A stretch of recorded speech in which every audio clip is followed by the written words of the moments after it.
বুঝেছি, তোমার মুখ দেখলেই তা বোঝা যায়। আজ হরিপদ, কাল নিরাপদ, পরশু তারাপদ, পদে পদেই ওরা রয়েছে। নাও গেল এসে, গিলে কৃতার্থ করো। বীরেন বউয়ের পিছু পিছু খাবার ঘরে যায়। স্ত্রীর কাছে বীর কেউই নয়। বড় বড় বক্তৃতাবাজও ভাতের গ্রাস মুখে তুলে নীরবে অপর পক্ষের বাক্যবান হজম করতে বাধ্য হয়।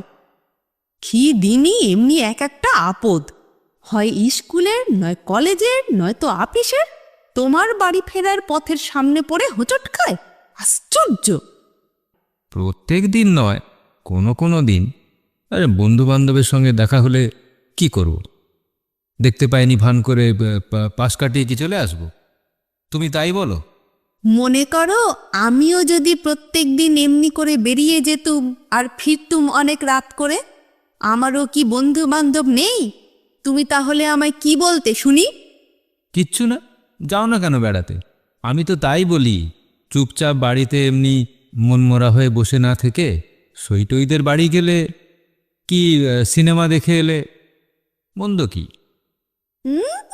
যাবার মতো কোনো চুলো আছে নাকি আমার? থাকলে আর এ কথা তুমি আমায় বলতে না। ওই তো মেয়েদের ধরনই ওই, একটুতেই কান্না।